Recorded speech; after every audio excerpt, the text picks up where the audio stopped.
ಭವಾನಿ ರೇವಣ್ಣಗೆ ಈಗ ಬಂಧನದ ಭೀತಿ ಕಾಡ್ತಾ ಇದೆ. ನಿರೀಕ್ಷಣಾ ಜಾಮೀನು ಅರ್ಜಿ ವಿಚಾರಣೆಯನ್ನ ಮುಂದೂಡಿಕೆ ಮಾಡಲಾಗಿದೆ. ಇವತ್ತು ಮಧ್ಯಾಹ್ನ 2:45ಕ್ಕೆ ಸೆಷನ್ಸ್ ಕೋರ್ಟ್ ನಿರೀಕ್ಷಣಾ ಜಾಮೀನು ಅರ್ಜಿ ವಿಚಾರಣೆಯನ್ನ ಮುಂದೂಡಿಕೆ ಮಾಡಿ. ಬೆಂಗಳೂರು ಸೆಷನ್ಸ್ ಕೋರ್ಟ್ನಲ್ಲಿ ಬೇಲ್ ಅರ್ಜಿ ವಿಚಾರಣೆ ಎಸ್ಐಟಿಗೆ ಆಕ್ಷೇಪಣೆಯನ್ನ ಸಲ್ಲಿಕೆ ಮಾಡೋದಕ್ಕೆ ಕಾಲಾವಕಾಶವನ್ನ ಕೋರಲಾಗಿತ್ತು. ಆಕ್ಷೇಪಣೆಯನ್ನ ಸಲ್ಲಿಕೆ ಮಾಡೋದಕ್ಕೆ ಈಗ ಕೋರ್ಟ್ ಸೂಚನೆ ಕೊಟ್ಟಿದೆ.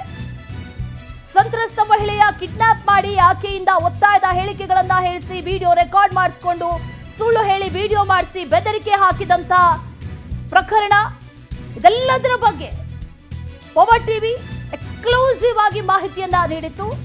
ಸಂತ್ರಸ್ತೆಗೆ ಯಾವ ರೀತಿ ಬೆದರಿಕೆಯನ್ನ ಹಾಕಲಾಗಿತ್ತು, ಸುಳ್ಳು ಹೇಳಿ ವಿಡಿಯೋವನ್ನ ಮಾಡಿಸಲಾಗಿತ್ತು, ಕಿಡ್ನಾಪ್ ಮಾಡಿದ ನಂತರದಲ್ಲಿ ಯಾವ ರೀತಿಯಾಗಿ ಈ ಎಲ್ಲ ಬೆಳವಣಿಗೆಗಳೆಲ್ಲವೂ ಆದವು, ಅದರಲ್ಲಿ ಭವಾನಿ ರೇವಣ್ಣ ಪಾತ್ರ ಏನು, ಇದೆಲ್ಲವನ್ನು ಕೂಡ ನಿಮ್ಮ ಮುಂದೆ ಎಕ್ಸ್ಕ್ಲೂಸಿವ್ ಆಗಿ ಇಟ್ಟಿದ್ವಿ. ಈಗ ಈ ಕಿಡ್ನಾಪ್ ಕೇಸ್ನಲ್ಲಿ ಭವಾನಿ ರೇವಣ್ಣಗೆ ಬಂಧನದ ಭೀತಿ ಕಾಡ್ತಾ ಇದೆ.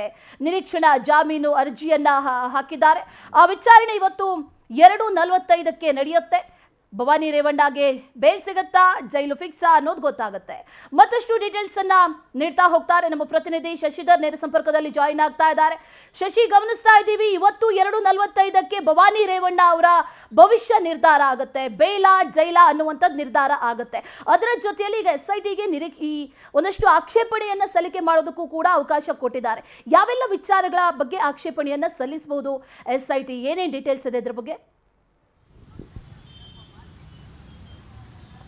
ಅಶ್ವಿನಿ, ಮೈಸೂರಿನ KR ನಗರದಲ್ಲಿ ಏನು ಸಂತ್ರಸ್ತ ಮಹಿಳೆಯನ್ನು ಕಿಡ್ನಾಪ್ ವಿಚಾರಕ್ಕೆ ಸಂಬಂಧಪಟ್ಟಂತೆ ಸತೀಶ್ ಬಾಬಣ್ಣ ಸೇರಿ ಒಂದು 4 ಜನ ಸಹಚರನ್ನು ಕೂಡ ಬಂಧನ ಕೂಡ ಮಾಡಲಾಗಿತ್ತು. ಅವರು ಈಗಲೂ ಕೂಡ ನ್ಯಾಯಾಂಗ ಬಂಧನದಲ್ಲಿದ್ದಾರೆ. ಅದೇ ಪ್ರಕರಣದಲ್ಲಿ ಶಾಸಕ ರೇವಣ್ಣ ಅವರನ್ನು ಕೂಡ ಬಂಧನದಲ್ಲಿ ಕೂಡ ಇರಿಸಿದ್ರು.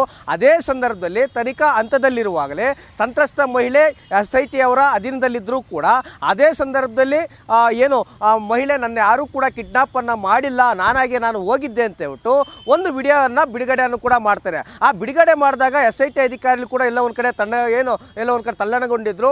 SIT ತನಿಖಾ ಹಂತದಲ್ಲಿರಬೇಕಾದ್ರೆ ಈ ರೀತಿ ಅಂತ ವಿಡಿಯೋನ ಬಿಡುಗಡೆ ಮಾಡ್ತಾರೆ ಅಂತಂದರೆ ನಮ್ಮ ತನಿಖಾ ಏನು ಹಂತವನ್ನು ತಲುಪಿಸುವಂಥ ಕೆಲಸವನ್ನು ಕೂಡ ಮಾಡ್ತಿದ್ದಾರೆ ಅಂತ ಹೇಳ್ಬಿಟ್ಟು SIT ಅಧಿಕಾರಿಗಳು ಕೂಡ ಇವತ್ತು ವಾದ ಮತ್ತು ಪ್ರತಿವಾದ ಮಾಡೋದು ಕೂಡ ಇವತ್ತು ಅರ್ಜಿಯನ್ನು ಕೂಡ ಸಲ್ಲಿಕೆಯನ್ನು ಕೂಡ ಮಾಡಿದ್ದಾರೆ.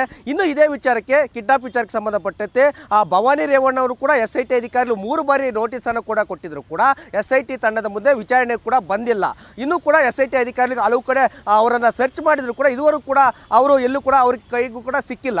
ಹೀಗಾಗಿ ನಿರೀಕ್ಷಣೆ ಎಲ್ಲೋ ಒಂದು ಕಡೆ ಬಂಧನ ಮಾಡ್ತಾರೆ ಅನ್ನೋ ಭೀತಿಯಿಂದ ನಿರೀಕ್ಷಣಾ ಜಾಮೀನು ಪಡೆಯೋದಕ್ಕೆ ಭವಾನಿ ರೇವಣ್ಣ ಅವರು ಇವತ್ತು ನ್ಯಾಯಾಲಯದ ಮೆಟ್ಟಿಲೇರಿದ್ರು. ಅದೇ ವಿಚಾರಕ್ಕೆ ಸಂಬಂಧಪಟ್ಟಂತೆ ಭವಾನಿ ರೇವಣ್ಣ ಅವರು ಪ್ರಭಾವಿಯಾಗಿರೋದ್ರಿಂದ ಅವರ ಪತಿ ಕೂಡ ಶಾಸಕರಾಗಿದ್ದಾರೆ, ಅವರ ಪುತ್ರ ಕೂಡ ಸಂಸದರಾಗಿದ್ದಾರೆ, ಅವರ ರಾಜಕೀಯ ಕುಟುಂಬ ಕೂಡ ಪ್ರಭಾವಿಗಳಾಗಿದೆ. ಹೀಗಾಗಿ ಇನ್ನೊಂದಷ್ಟು ತನಿಖೆ ಮಾಡುವಂಥ ಅವಶ್ಯಕತೆ ಇದೆ. ಹೀಗಾಗಿ ಭವಾನಿ ರೇವಣ್ಣ ಅವರಿಗೆ ಯಾವುದೇ ಕಾರಣಕ್ಕೂ ಕೂಡ ನಿರೀಕ್ಷಣಾ ಜಾಮೀನನ್ನು ಮಂಜೂರು ಮಾಡಬಾರ್ದು.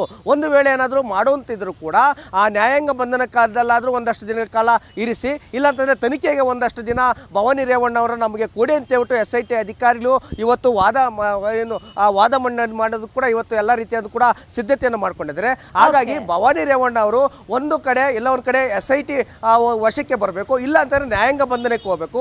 ಇವತ್ತು ಅವರಿಗೆ ನಿರೀಕ್ಷಣಾ ಜಾಮೀನು ಸಿಗೋದು ಕೂಡ ಎಲ್ಲ ಒಂದು ರೀತಿಯಂಥ ಕಷ್ಟ ಅಂತಲೂ ಕೂಡ ಹೇಳ್ಬೋದಾಗಿದೆ ಅಶ್ವಿನಿ.